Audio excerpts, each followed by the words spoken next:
My name is Kimberly Hart. I'm 29 years old, and until recently I thought sharing a bed with the man I loved was a given. Something stable, something unspoken, something you don't get to revoke like a privilege. I was wrong. My boyfriend Marcus and I had been together for 4 years, living together for 2. We met in college, survived finals, bad apartments, worse roommates, and finally graduated into what felt like real adulthood. He worked in tech project management. I was a remote software engineer. On paper, we were balanced, equal, partners. We bought our house 2 years ago, a 3-bedroom colonial with a finished basement. At the time, it felt symbolic. Commitment without a ring. A future without rushing. The basement became storage and my workout corner. Nothing special, just unused space. The problems didn't start with yelling or cheating or anything dramatic like that. They started in March, the month Marcus got promoted. Senior project manager, longer hours, more stress, a bigger paycheck. I was genuinely happy for him. I told him that. Celebrated with takeout and champagne on a Tuesday night. But something shifted after that, slowly, quietly. He started coming home exhausted and irritable, and somehow everything I did became wrong. I did the dishes, but not properly. Folded laundry, but not his way. Cooked dinner, but not what he was in the mood for. Every conversation felt like stepping through a minefield blindfolded. I tried to adjust, gave him space, took on more housework, let comments slide, told myself it was just stress. Then came April 23rd, a Tuesday. I remember because Tuesdays were our thing. Thai food, a show, no phones. That day, everything went wrong at work. A production bug. Emergency meetings. 3 hours of chaos. By the time Marcus walked in at 8, I was still on the couch with my laptop open, monitoring fixes. "Did you take out the trash?" he asked. No hello, no eye contact. "Not yet," I said. "I've been dealing with a work crisis. I'll do it after." "I asked you this morning." "I know, I'll do it." "It's literally one thing, Kimberly." "Marcus, I've been putting out fires all day." "Oh," he said sharp. "So your job is more important than helping around the house." I closed my laptop. "That's not what I said. I had an emergency." "Don't bother," he snapped. "I'll do it myself, like I do everything else." "That's not fair. I do plenty around here." He laughed. Actually laughed. "You do the bare minimum and act like you deserve a medal." Something cracked in me. "What is going on with you?" I asked. "You've been like this for weeks." "Maybe I'm tired of living with someone who has the attitude of a lazy teenager." Lazy. I stood up. I work full-time. I cook. I clean. I contribute. He crossed his arms. "I make more money than you now. I work harder than you. And I still come home to a messy house." That one landed. I made good money, $95,000 a year, but his promotion had pushed him past me. It had never mattered before, or so I thought. "So that's what this is," I said quietly.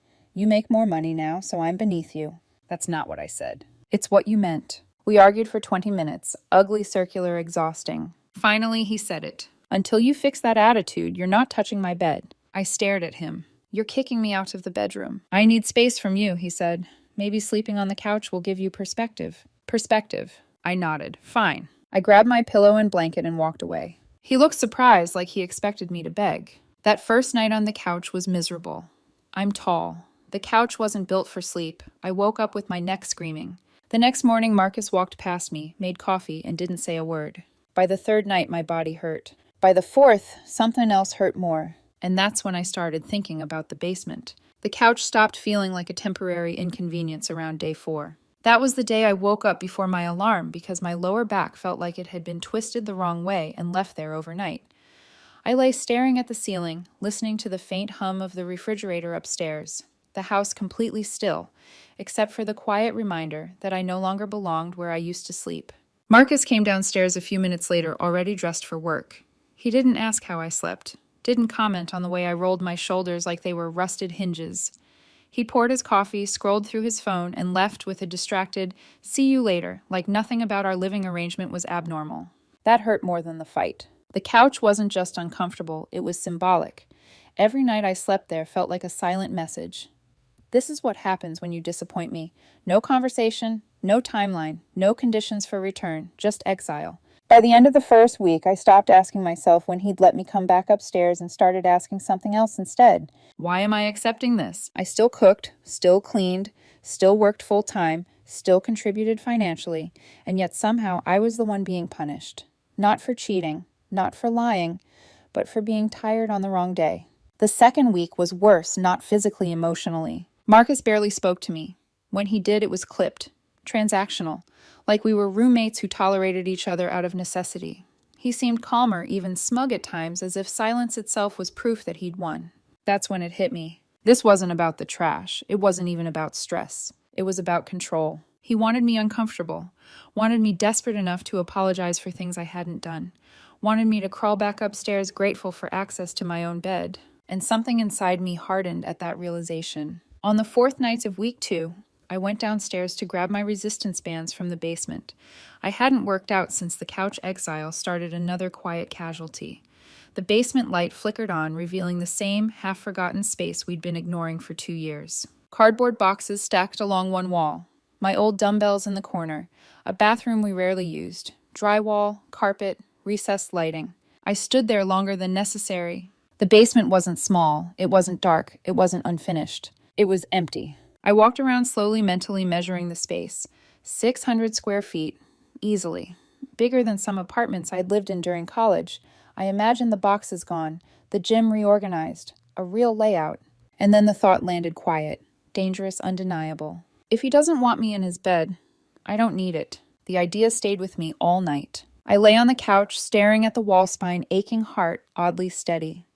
For the first time since the argument, I didn't feel angry or sad. I felt clear. The next morning, my dental appointment got canceled. 3-day weekend. Perfect timing. Marcus left Saturday morning for a spin class and brunch with coworkers. He didn't ask what I was doing that day. Didn't care. The moment his car pulled out of the driveway, I grabbed my keys. I didn't hesitate. I went straight to IKEA. Then Bed Bath & Beyond. Then a furniture outlet I'd bookmarked months ago but never visited because Marcus said it was too expensive. This time, no one vetoed my choices. By Sunday night, the basement didn't look like storage anymore. It looked like intention. And when I finally laid down that night, not on the couch, but in my head, imagining what was coming, I realized something quietly revolutionary. This wasn't revenge. It was self-respect finally waking up. I didn't tell anyone what I was doing. Not Marcus, not my friends, not even my sister, who I usually tell everything. There was something about keeping it quiet that felt necessary, like if I spoke it out loud too soon, it might turn into another argument instead of becoming real. Saturday morning blurred into motion. I moved with purpose, the kind you only get when you've made a decision you're no longer questioning. I pushed all the storage boxes to one side of the basement, stacking them neatly, instead of shoving them out of sight like we always had. I reorganized my gym area so it finally made sense. Weights lined up. Mat rolled cleanly. Resistance bands hung instead of tangled. Then the deliveries started arriving. A king-size bed frame came first. Heavy, solid. I wrestled it downstairs piece by piece, sweat dripping down my back arms, shaking, but I didn't stop. I didn't ask myself if this was too much or whether Marcus would approve. I already knew the answer. The mattress was next, the expensive one I'd wanted when we bought the house.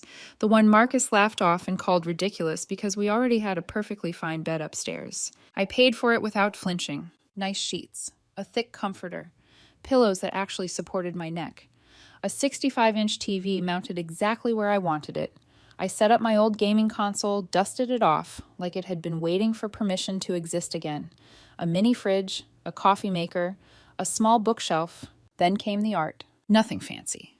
Just things I liked, band prints, a map of Middle Earth, a few minimalist designs Marcus had vetoed because they didn't match the house. By Sunday afternoon, the basement didn't feel underground anymore. It felt claimed. Marcus barely noticed. He came home Sunday evening distracted, scrolling through emails complaining about work. I made dinner, cleaned up, took the trash out, not because I was proving anything, but because it was mine to do if I chose. When he asked what I'd been up to all weekend, I said, organizing the basement. It wasn't a lie. Monday night, I slept downstairs for the first time. Not on the couch. In my bed. The mattress cradled me like it understood what I'd been carrying.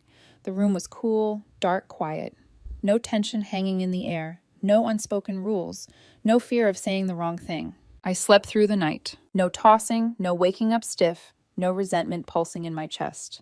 I woke up Tuesday morning, actually rested for the first time in weeks. Marcus noticed. "You seem better," he said cautiously as I poured myself coffee upstairs. "Yeah," I said. "I slept well." He smirked. Couch finally comfortable. Something like that. Not quite sarcastic, not quite honest. And then life settled into a strange rhythm. For 3 weeks I lived like that. I'd come home from work, make myself dinner or order in, then disappear downstairs.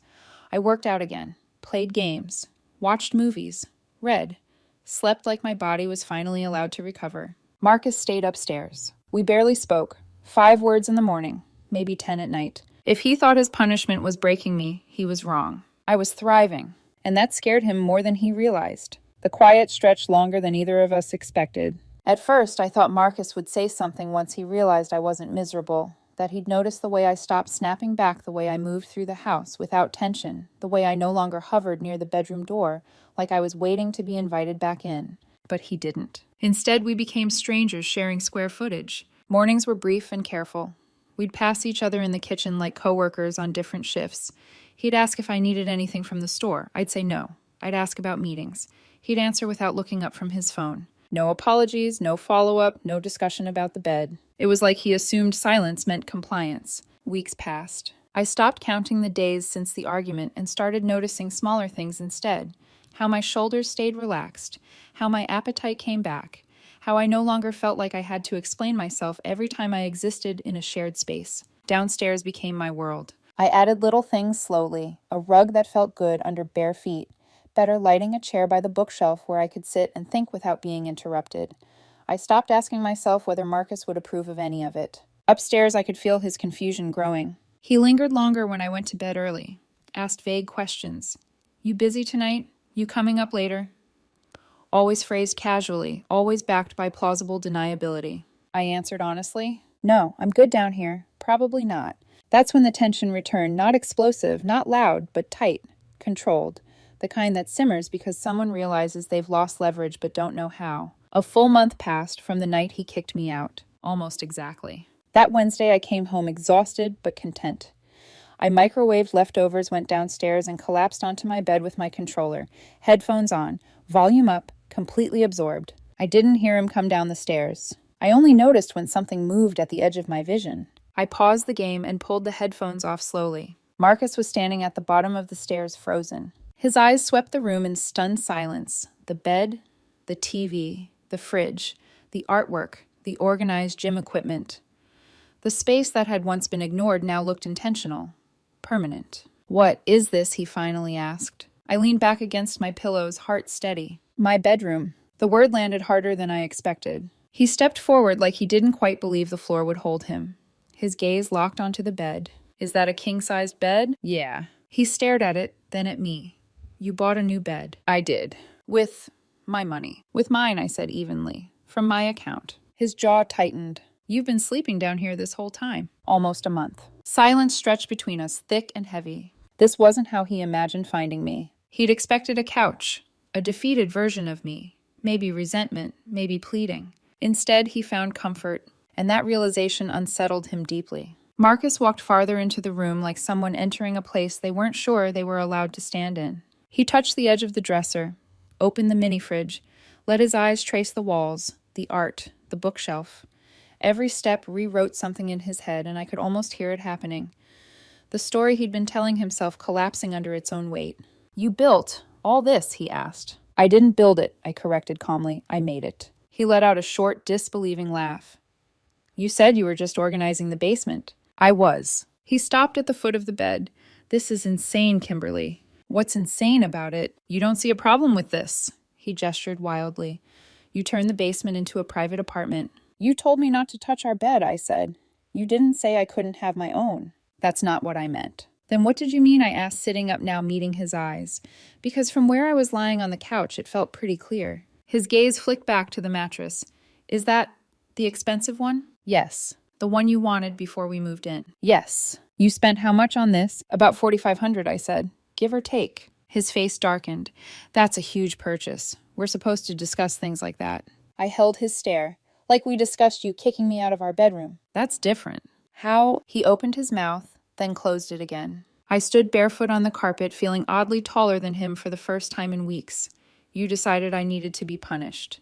You decided access to the bed, to intimacy, was something you could revoke until I behaved the way you wanted. That's not fair. It's exactly fair, I said quietly. You didn't ask for space. You imposed it. You didn't communicate. You controlled. He shook his head. I was stressed. I needed you to understand that.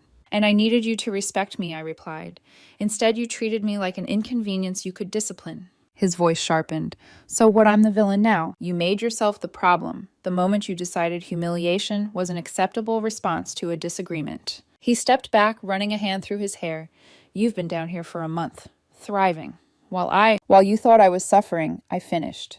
That was the plan, wasn't it? He didn't answer. That's what scares you, I continued. Not the money, not the bed, the fact that your punishment didn't work. He looked at me, then really looked, and something close to panic crossed his face. So what he said, finally voice tight, you're just going to live in the basement now. I glanced around my space, my bed, my quiet, my peace. For now, I said, yes, that's not how relationships work. Neither is contempt, I replied. Neither is weaponizing affection. He stood there, stunned, stripped of the upper hand he thought he had. For the first time since the fight, I wasn't defending myself. I was setting terms. Marcus turned without another word and went back upstairs. I listened to his footsteps fade, then sat back down on my bed, heart pounding, not with fear, but with something steadier. Relief. Marcus didn't come downstairs again that night. I could hear him pacing overhead for a while. The faint creak of the floor. The restless movement of someone replaying a scene they hadn't expected to lose. Eventually, the house went quiet. For the first time since this started, the silence didn't feel like punishment. It felt earned. The next morning, I came upstairs to make coffee, and he was already there, sitting at the kitchen table, hands wrapped around a mug he hadn't touched. He looked tired, not angry, not superior, just tired. We need to talk, he said. I nodded. I agree. This has gone too far, he started. You can't just live in the basement like this. I leaned against the counter. Why not? Because we're in a relationship, he said. Couples don't separate themselves like this. They also don't punish each other, I replied evenly. They don't withhold intimacy to teach lessons. That made him flinch. I didn't mean for it to turn into this, he said, quieter now. Work has been brutal. I was overwhelmed, and it felt like you weren't there. I was right next to you, I said. You just didn't like that I wasn't smaller. He swallowed. I know I handled it badly. That's not enough, I said, because this wasn't just one night. It was weeks of criticism, weeks of contempt, and then you crossed a line. He rubbed his face. So what are you saying? I'm saying I'm not moving back upstairs just because you're uncomfortable with the consequences of your own choices. His eyes snapped up. You're serious. I've never been more serious. The words hung between us, heavy but honest. He sat back, exhaled slowly. I don't want to lose you. I don't want to lose myself, I replied. That was the moment everything shifted. We didn't fix anything that morning. There was no dramatic reconciliation, no apologies wrapped up neatly with promises. What we did instead was something messier, something real. We agreed to counseling, twice a week. We agreed that separate spaces weren't a threat, but a boundary. That respect had to come before closeness. That intimacy without safety wasn't intimacy at all. The counselor said something in our first session that stuck with me. Forced togetherness can hide problems. Space makes them visible. I stayed in the basement. Marcus didn't love that, but he accepted it. Weeks passed. We talked more, not less. Dinners returned slowly. Conversations that didn't feel like negotiations. He started apologizing when he crossed a line, not defensively, but genuinely. He started asking about my day and listening without interrupting. He started therapy on his own. I stayed grounded. The bed downstairs stayed. No matter what happens between us, whether we fully rebuild or eventually go our separate ways, I'm keeping that space. It taught me something I didn't know I needed to learn. Love doesn't come from submission. Respect doesn't come from punishment. And sometimes the most powerful boundary isn't walking away. It's building something solid beneath your feet and refusing to give it up.